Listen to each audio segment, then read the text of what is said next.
Mudassir Iqbal Chishti Barcelona Spain سے عرض کر رہا ہوں، میرا مفتی صاحب کی بارگاہ میں ایک سوال ہے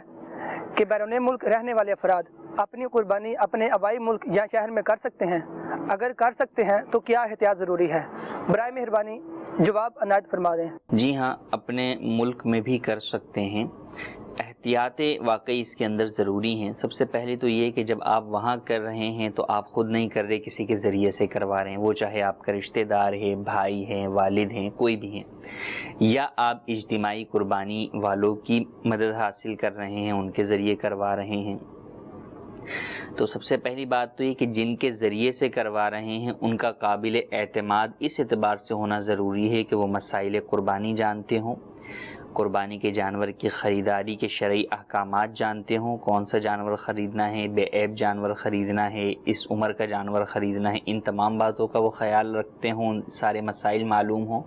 اور اس کے بعد خریداری کے بعد آگے جو اس کے ذبح کے معاملات ہیں وہ تمام چیزیں بھی وہ جانتے ہوں درست طریقے سے، تو انہی کو آپ یہ کام سپرد کریں۔ دیکھیں، اگر آپ نے بینک اکاؤنٹ کھلوانا ہوتا ہے اپنے ملک میں، آپ باہر بیٹھے ہوئے، تو کس طرح کے قابل اعتماد فرد کے ذریعے کھلواتے ہیں کہ تاکہ آپ کا اعتماد ہو کہ یار کل کو میرے اکاؤنٹ میں ہیرا پھیری نہ ہو جائے۔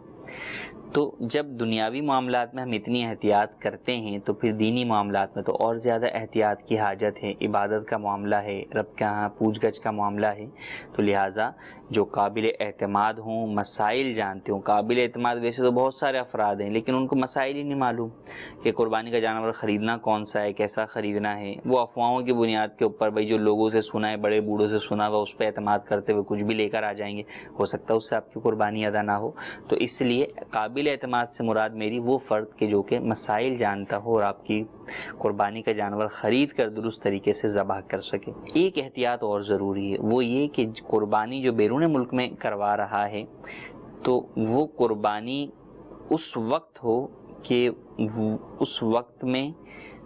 پاکستان میں، یعنی جہاں قربانی ہو رہی ہے یہاں بھی قربانی کا وقت موجود ہو، اور جس کی قربانی ہو رہی ہے وہ شخص جہاں موجود ہے وہاں بھی قربانی کا وقت موجود ہو۔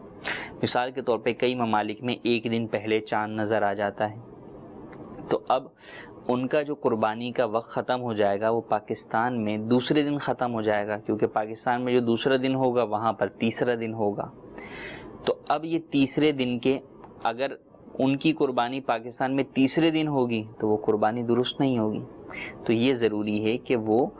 ایسے وقت میں قربانی ان کی ذبح کیا جائے، ان کا قربانی کا جانور، کہ دونوں ممالک کے اندر قربانی کا وقت موجود ہو۔ یہ تو دنوں کے اعتبار سے میں نے وقت بتایا، بس اوقات گھنٹوں کے اعتبار سے بھی جو ہے وہ فرق ہوتا ہے، تو اس گھنٹوں کے اعتبار سے بھی کہ وہاں پہ غروب آفتاب جو ہے وہ پہلے ہو رہا ہے، ہمارے ہاں بعد میں ہو رہا ہے۔ تو اب اگر دوسرے دن بھی قربانی کی جا رہی ہے لیکن ہم اپنے غروب آفتاب کو دیکھتے ہوئے بعد میں کر رہے ہیں، جبکہ وہاں پر غروب آفتاب یہاں کے دوپہر کے وقت میں ہی ہو چکا ہے، تو اب یہاں پر قربانی نہیں ہو سکتی۔ تو اس بات کا خیال رکھنا ضروری ہوگا کہ ان سے